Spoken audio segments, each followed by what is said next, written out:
बिस्मिल्लाहिर्रहमानिर्रहीम। अस्सलाम वालेकुम नाज़रीन, मैं हूं डॉक्टर अली और आप देख रहे हैं मेरा फेसबुक और यूट्यूब चैनल। नाज़रीन, बड़ी अहम तरीन डेवलपमेंट्स है। बहुत बड़ी खबर है कि सऊदी अरब समेत पूरे गल्फ कंट्रीज के लिए खतरे की घंटियां बज गई हैं। पाकिस्तानियों का गल्फ कंट्रीज के अंदर मुस्तकबिल भी खतरे में पड़ गया है। इस वक्त कुछ बड़ी तशवीशनाक खबरें आ रही हैं। ये तमाम तर डिटेल्स आपके साथ हम शेयर करेंगे, जबकि दूसरी तरफ एक और बड़ी और अहम खबर है, और वो ये है कि इस वक्त जो राजौरी के जंगलात हैं वो भारतीय फौज का कब्रिस्तान साबित हुआ। आज 7वां रोज है। आज एक बार फिर कश्मीरी हुर्रियत पसंदों ने भारतीय फौज को बड़ा नुकसान पहुंचाया। इसकी तमाम तर डिटेल्स आपके साथ हम आज के व्लॉग में शेयर करेंगे। वीडियो की तफसील में जाने से पहले अगर आपने हमारे इस चैनल को सब्सक्राइब नहीं किया हुआ तो आपसे गुजारिश है काइंडली इसको सब्सक्राइब कर लें और बेल आइकन को ज़रूर दबा दें ताकि हमारी आने वाली वीडियो सबसे पहले आप तक पहुंच सकें। नाज़रीन, हम आपके शुक्रगुजार हैं जो आप हमारे व्लॉग्स को देखने के लिए वक्त निकालते हैं और कमेंट सेक्शन में अपनी मोहब्बतों का इजहार भी करते हैं। नाज़रीन, इस वक्त सूरत हाल बड़ी तेज़ी से बदल रही है। अमरीकी सदर डोनाल्ड ट्रंप के धूप छाँव जैसे रवैये और जिस तरह से उन्होंने कभी कहते हैं जी जंग बंदी हो रही है, दूसरी तरफ कहते हैं जंग बंदी नहीं हो रही है, गैर मुअय्यना मुद्दत के लिए उसमें जो है वो मसाइल पैदा हो चुके हैं कि नहीं, ऐसी सिचुएशन बन चुकी है कि मशरक़ वस्ता एक बड़ी तबाही से दो चार होने जा रहा है। नाज़रीन, सऊदी अरब जैसा मजबूत मईशत वाला मुल्क जो है वो 3 महीने में जो उसके एक्सपोर्ट्स हैं वो 50% पर चली गई हैं। यानी 50% पर अगर सऊदी अरब के हालात चले गए तो अंदाजा लगाएं कि दीगर जो गल्फ कंट्रीज हैं उनके हालात क्या होंगे। इस वक्त नाज़रीन आप अंदाजा लगाएं कि अगर ये जंग अगले कुछ महीने जारी रहती है, ये डेडलॉक या फिर ये जो एक्सपोर्ट्स हैं सऊदी अरब समेत, क्योंकि पाकिस्तानी बड़ी तादाद में गल्फ कंट्रीज के अंदर मौजूद हैं, जिसमें सऊदी अरब के अंदर लाखों की तादाद में पाकिस्तानी है, इसी तरह अरब अमारात है, कतर है, बहरीन है, यानी इन तमाम ममालिक के अंदर पाकिस्तानियों की बड़ी तादाद है जो कि ज़र मुबादला कमाते हैं और पाकिस्तान भेजते हैं। तो ये जो इसी तरह से यूरोपियन कंट्रीज हैं, वहां पर भी जो खून पसीने की कमाते हैं मजदूर, और उससे पाकिस्तान की इकॉनमी में एक बड़ा जो है वो यूँ समझ लीजिए कि उसको फायदा होता है।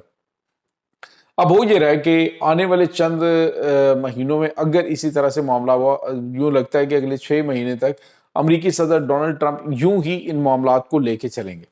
एक तो उसके पीछे अमरीका की वो हिकमत अमली है कि जिसके तहत वो चाहते हैं कि अरब ममालिक का तेल जो है वो ना बिके, और अमेरिका जो है वो अपने तेल को भरपूर अंदाज में बेचे जा रहे हैं। एक जो खुशहाल चीज़ है वो ये है कि ईरानी जो तेल है या ईरानी जो गैस चीज़ें, गैस मसनूआत हैं, उसकी फ़रोख्त पर पाबंदियां नरम होने की वजह से अब पाकिस्तान को जो ज़मीनी रास्ता है उसमें खुसूसी टैंकरों के ज़रिए गैस प्रोवाइड की जा रही है, लेकिन नाज़रीन उसके समरात जो हैं वो अवाम तक बड़े कम पहुँच रहे हैं। अब आप अंदाज़ा लगाएं कि कल डोनाल्ड ट्रंप की जानिब से कहा गया कि जी स्ट्रेट ऑफ हॉर्मज़ को हम खोलने जा रहे हैं, जो फंसे हुए जहाज हैं वो वतन वापसी की तैयारी करें। अब मैं सिचुएशन रूम में जा रहा हूँ, वापस आए तो कोई बातचीत थी नहीं, डेडलॉक आ गया, कोई बातचीत नहीं हुई, जिसके बाद वो तेल की कीमतें जो $84 फी बैरल पे गई थी वो उसके बाद दोबारा से जंप अप हो गई। इसका मतलब ये है कि अमेरिका ये जो गेम खेल रहा है, यानी कभी तेल की कीमतें ऊपर कभी नीचे, तो ये एक सोचे समझे मंसूबे के तहत जो आलमी मार्केट है उसमें इनके जो लोग हैं वो जब तेल नीचे आता है उसको खरीदते हैं, अगले 24 घंटों बाद नया बयान आता है, उसके बाद वो कीमतें $100 या $100 से ऊपर चली जाती हैं। तो ये चीज़ें, और उसमें फिर अरबों रुपया ये लोग कमाते हैं। अब ये जो सिचुएशन बनी हुई है नाज़रीन, इसमें यकीनी बेयकीनी की सूरत हाल है। तो सऊदी अरब के अंदर मौजूद डेफिनेटली जो पाकिस्तानी हैं, जो गल्फ कंट्रीज़ के अंदर मौजूद पाकिस्तानी है, अगले चंद महीने अगर ये जंग रहती है तो पैसा जो है वो फिर इन ममालिक के पास नहीं होगा। जब पैसा नहीं होगा तो डेफिनेटली मजदूरी नहीं होगी, मजदूरी नहीं होगी तो ज़र मुबादला जो कमा के पाकिस्तान भेजते हैं, जो फॉरेन रेमिटेंस है उसमें कमी आएगी, उसमें कमी आएगी तो डेफिनेटली पाकिस्तान को मसाइल का सामना करना पड़ेगा। तो ये वो चीज़ें हैं, ये वो मामलात हैं जिनके ऊपर पाकिस्तान की जो मनसूबा साज हैं उनको देखने की ज़रूरत है, इस मनसूबे को आगे बढ़ाने की ज़रूरत है कि आगे क्या हिकमत अमली होगी ओवरसीज़ पाकिस्तानियों के लिए। तो जो सूरत हाल वहाँ पे मशरक़ी वस्ता में बनी हुई है वो तो बिल्कुल भी हौसला अफजा नहीं है। नाज़रीन, अमरीकी सदर जो है वो अब ज़्यादा से ज़्यादा दबाव डालने की कोशिश कर रहे हैं ایران کے اوپر تاکہ وہ زیادہ سے زیادہ مطالبات تسلیم کریں، لیکن ایران جو ہے وہ اپنے میزائلوں کے ذریعے اپنے مطالبات تسلیم کروا رہا ہے۔ تو سچویشن بالکل بھی ایسی نہیں ہے کہ امریکہ اس جنگ کو فوری طور پہ روکتا ہوا دکھائی دے رہا ہے۔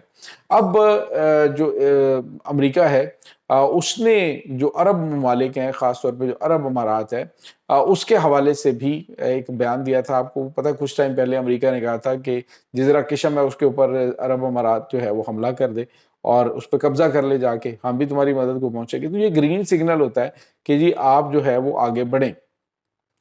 اب ناظرین خبر یہ آ رہی ہے کہ جو عرب امارات ہے اس نے ایک حملہ کیا ہے ایران کے اوپر۔ یہ خفیہ طور پہ خیر بلومبرگ کی رپورٹ ہے جس میں انہوں نے لکھا ہے کہ درجنوں بار خفیہ طور پہ عرب امارات ایران کے خلاف حملوں میں حصہ لے چکا ہے، لیکن اب جو ہے وہ جو اٹیک اس نے کیا ہے ڈیفینیٹلی اس کا رد عمل تو ایران دے گا، ایران رد عمل دیے بغیر نہیں رکے گا۔ اور لیکن اب عرب امارات جو ہے وہ اس پورے معاملات کے اندر بڑی غیر معمولی اہمیت اختیار کر گیا ہے، کیونکہ امریکہ اور اسرائیل کے پاس یہ واحد اتحادی ہے جو کہ ایران کے اوپر حملوں کا حامی ہے۔ باقی تمام ممالک جو ہیں وہ ایران کے اوپر حملوں کے حامی نہیں ہیں۔ وہ چاہتے ہیں کہ مشرق وسطیٰ کے اندر امن قائم ہو، کیونکہ اگر ادھر سے حملے ہوں گے ایران کے اوپر تو ایران اس کا رد عمل دے گا، چاہے وہ امریکہ حملہ کرے چاہے وہ عرب امارات کرے۔ تو بن سلمان جو ہے اس کے حوالے سے امریکہ کے ساتھ اس کی بات چیت بھی ہوئی تھی۔ دوسری طرف ناظرین ایک اور بڑی اور اہم خبر ہے بھارت کے حوالے سے۔ ناظرین بھارتی فوج جو ہے اس وقت راجوری کے جنگلات میں پھنس چکی ہے۔ پہلے ناظرین یہ مختلف ایریاز کے اندر جنگلات میں مجاہدین نے جو نیا طریقہ کار اپنا رکھا ہے، کشمیری مجاہدین، انہوں نے اب بڑے پیمانے پہ جنگلات کے اندر ٹریپ بنا رکھے ہیں۔ آپ اندازہ لگائیں گزشتہ 7 روز سے بھارتی فوج کی جانب سے اپنے جدید ترین ہتھیار اور اپنے پیراٹروپرز کے ذریعے، اپنے کمانڈوز کے ذریعے آپریشن کیا گیا ہے، اور آج بھی 2 بھارتی فوجی ہلاک ہوئے ہیں اس میں، اور کمانڈوز بھی ان کے مارے جا رہے ہیں۔ 7 روز ہو گئے اور چند مجاہدین وہاں پہ گنتی کے 3-4 مجاہدین ہیں جو کہ ان کو ناکوں چنے چبا رہے ہیں۔ آج ناظرین بھارتی فوج کے اوپر ہونے والے حملے میں جو کہ بھارتی کمانڈوز جو ہیں وہ جنگلات میں داخل ہوئے تو 2 کمانڈو مزید مار دیے گئے۔ کل 5 مارے تھے، آج پھر 2 مارے گئے۔ اس کا مطلب آپ دیکھیں تو گزشتہ 1 ہفتے میں بڑی تعداد میں بھارتی فوج کی جو راجوری کے جنگلات ہیں اس میں ہلاکت ہو چکی ہے۔ بھارت کی جانب سے الزام ایک بار پھر لگایا جا رہا ہے کہ یہاں پر SSC کمانڈوز ہیں جو کہ پاکستان کی جو کمانڈو فورس ہے اس کے ریٹائرڈ لوگ ہیں جو کہ وہاں پہ کام کر رہے ہیں۔ اس سے پہلے بھی یہ الزام لگایا گیا تھا۔ تو یہ تو بھارت کے اوپر ایک بہت بڑا سوالیہ نشان ہے ان کی صلاحیت کے اوپر کہ آپ وہاں پہ کر کیا رہے ہیں۔ ایک تو وہ بڑی دھڑلے سے اتنا جدید ترین اسلحہ لے کے تو وہ راجوری کے جنگلات میں پہنچ جاتے ہیں، پھر آپ پورا زور لگا کے 7 دن سے ان چند لوگوں کو نہ تو پکڑ پا رہے ہیں نہ ان کو مار پا رہے ہیں، بلکہ روزانہ کی بنیاد پہ بھارتی فوجیوں کی لاشیں وہاں سے آ رہی ہیں۔ تو یہ راجوری کے جنگلات جو ہیں اس وقت بھارتی فوج کا قبرستان بن رہے ہیں۔ ایک بار پھر جو ہے کشمیری حریت پسندوں نے بھارت کو ایسے موڑ پہ لا کھڑا کیا ہے جہاں پہ نہ وہ آگے بڑھ سکتے ہیں نہ پیچھے ہٹ سکتے ہیں۔ صورتحال کافی زیادہ ان کے لیے تشویشناک ہے۔ کشمیر کے اندر اس وقت آزادی کی لہر جو ہے وہ ایک نئی نہج پہ پہنچ چکی ہے۔ ہماری دعا ہے کہ اللہ تعالیٰ جلد از جلد کشمیر کو آزادی نصیب فرمائے، آمین ثم آمین۔ انشاءاللہ ملتے ہیں ایک نئی ویڈیو میں، تب تک کے لیے اپنا بہت سارا خیال رکھیے گا۔ اللہ بارس۔